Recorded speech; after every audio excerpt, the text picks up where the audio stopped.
From the hollers and hills of West Virginia, it's Heavenly Hills Homestead with another episode. Stay tuned. Boom!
All right, guys, so I'm seeing a lot of new posts and new comments and concerns and things about, you know, the current situation that we're living in, and not just here in America, all around the world, all around the world. People are being affected by the prices. They're being affected by so much of the same. They're being affected by supply chain shortages. They're being, affected by the meats and stuff that the supply of those and the destruction of these for no apparent reason, just burning down, blowing up, catching on fire, all these things. And now I'm getting, several, not just comments, but I'm getting emails about the Grazon concern and what my thoughts are on it. And while I'm not an expert by no means, you can't get crapped on for so long. Let's put it this way. You can't get rained on for so long, okay, and not come to the realization that it might be flooding outside. Nobody's going to pee on your leg and you stand there and watch them do it and you think, well, it's just rain. I mean, you're just not. And so people call it conspiracy theories and they say, oh, don't start that, don't jump on that. Everybody's very scared to ask questions now. And I just can't help but to wonder, why are we scared to ask questions? Why are we scared to say, hey, this don't sit right with me in my soul. Something is not right. Something is afoul. Something's afoot. Something is awry. I want Scooby-Doo, Shaggy, Daphne, Velma, and Freddy to go investigate this, because somewhere there is a poltergeist or some sort of benevolent being, okay, acting and causing mischief, but I don't think it's what we think it is. I don't think it's as we see it. I think something needs to be caught and unmasked. And once we pull the mask off of it, we'll see who the perpetrators of these things are, right? And all day today, I've read comments, I've answered several emails today about this stuff, and I was out here and I was doing the gardening and tilling up. I hoed the corn some here, and no, it does not look good. This is not corn how I grow corn. Corn this year was just bad, and I'm gonna have to buy some more and plant it again. But something is wrong inside of me. Something is screaming, this isn't right. Something is wrong.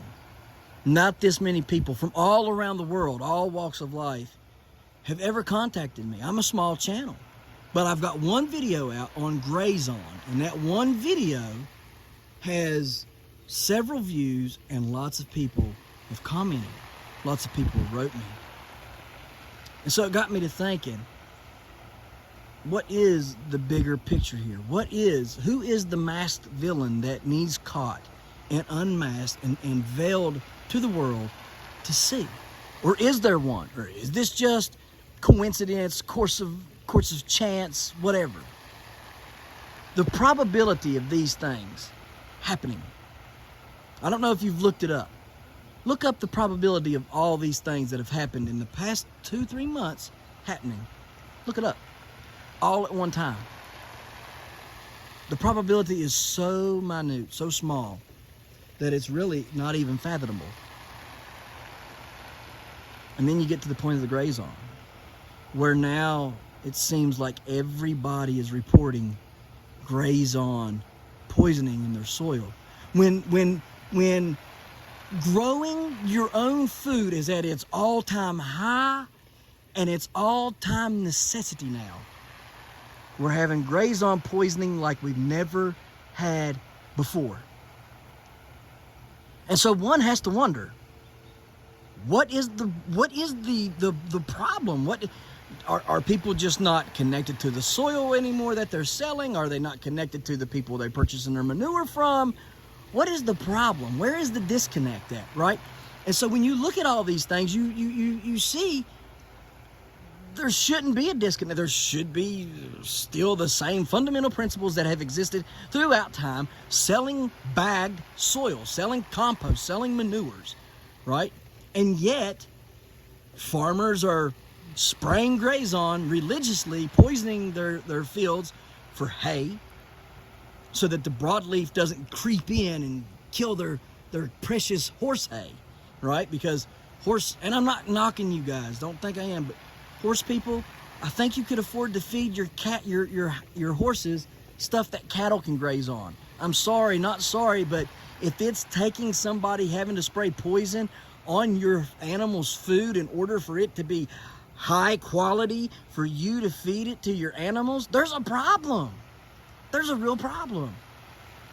At no point do I go around here saying, well, it would be better if I just poison this grass here in the midst of my corn, because I'm tired of weeding the corn, I'm tired of hoeing the corn, and I'm tired of getting in there on my hands and knees, crawling around and picking the corn, or weeding it out and getting it gone, and I'm tired of using the stir-up hoe to get in between the rows and get it all taken care of, because it's just a lot of work, and I hit some corn on the way through, and I kill some corn on, and it's just not profitable. You see, if we were all relying on self, and we were growing our own corn for sustenance, and we used that corn to feed the farmer who grew my feed corn, then he in turn could raise and have people on his farm that could go out there and hoe the corn, weed the corn, not worry about having to put poison on the corn in order for the corn to grow without him being taken over by weeds. But we become so reliant on big farm, big ag, and all, that we've lost our touch. I know people in my family and that are friends of mine, that if something was to happen today, they think, well, we'll just run to Ryan's. Ryan's got all kinds of food and this, that, and the other, and whatever. Sorry, not sorry. My wife, my kids fed first. That's just how it is. That's how it has to be. And as much as it troubles me and pains me to say that, some of us have had time to prep.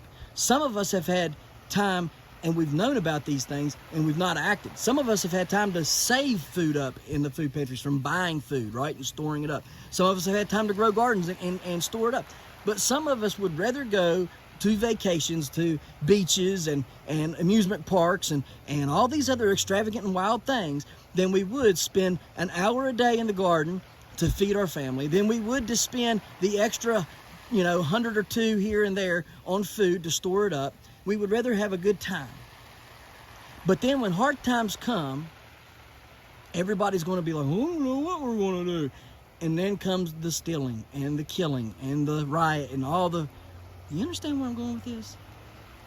Grazon is a small part of this, but it's a huge piece. Small part, but a huge piece. When you can no longer successfully grow your own food, you are going to be totally reliant upon somebody else growing your food. Then, when that supply chain runs out, you are going to be hopelessly hungry because there's going to be nothing to eat, and there's going to be nobody that's going to be able to feed you. And I'm not trying to come at you at this, oh, I'm scaring you, you better go and do it. I hope I'm not scaring you. I'm just trying to tell you the truth. I have seen what it's like in Iraq. Kids starving to death, thirsting to death, wanting something to eat, can't get nothing. Run up to the back of a Humvee, try to steal the MRE boxes off the back of it, try to steal the cases of water off the back of it. I have seen them dig through trash that was on fire, trying to see whatever there was out there that was salvageable. I've seen these things with my own two eyes. And I'm telling you that if we don't come to the realization how important it is for us to be able to grow our own food, and that we don't start studying where we're getting our stuff from and holding these companies liable and responsible for the crap that they're selling and giving to the consumer, they're never going to stop.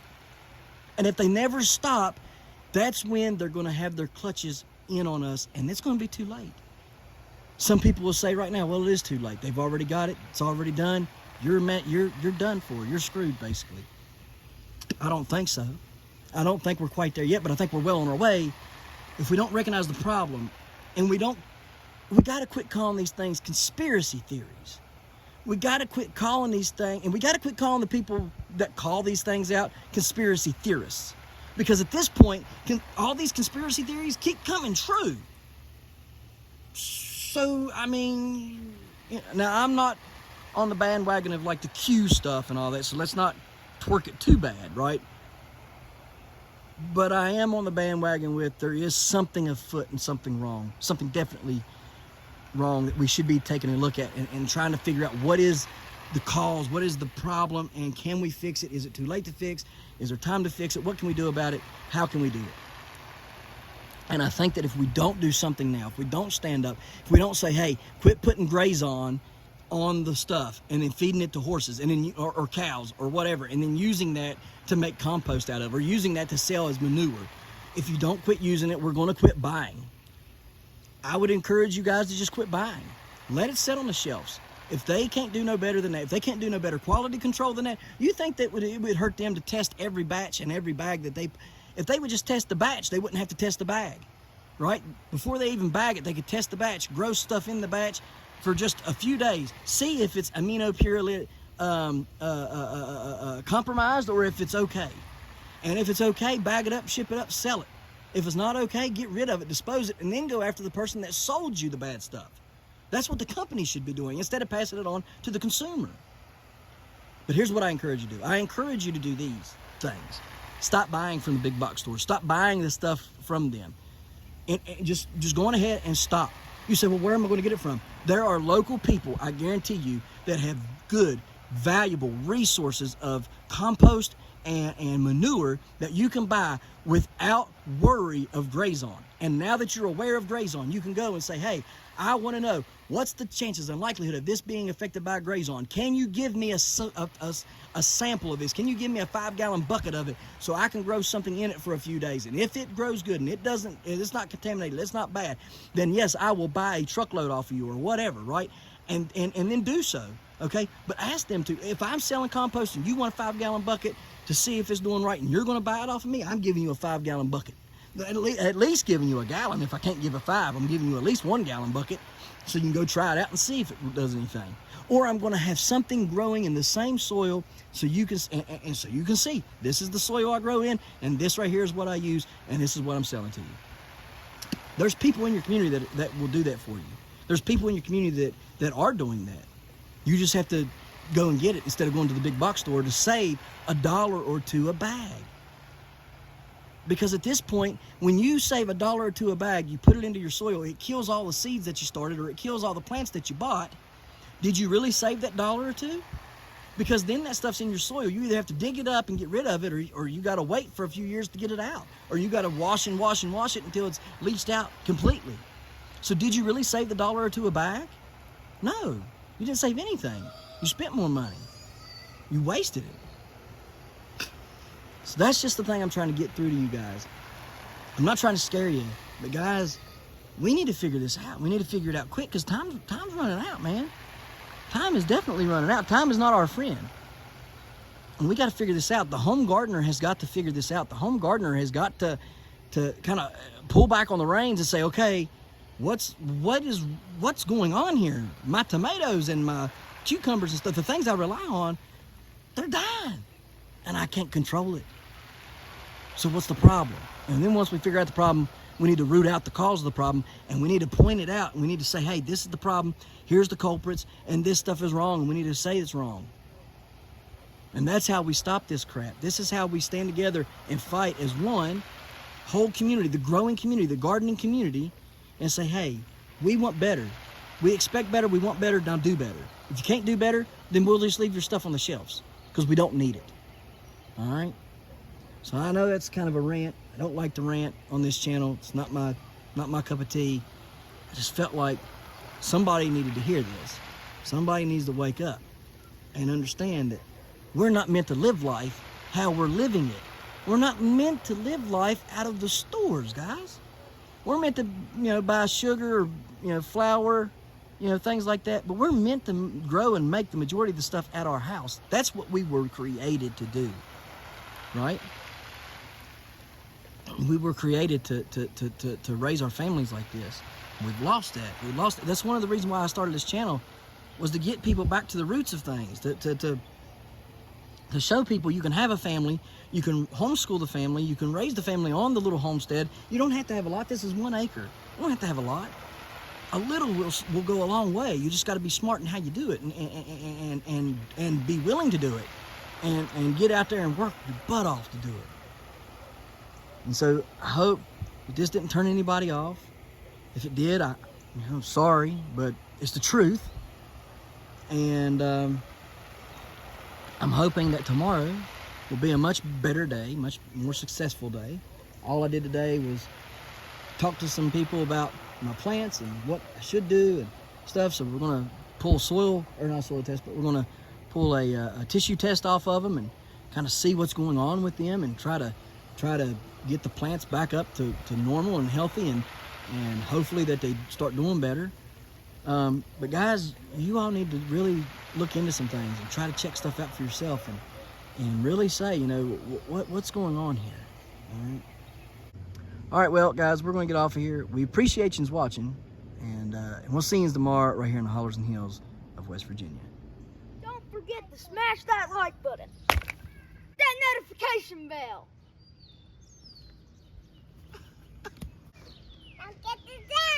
Good job. Here you go.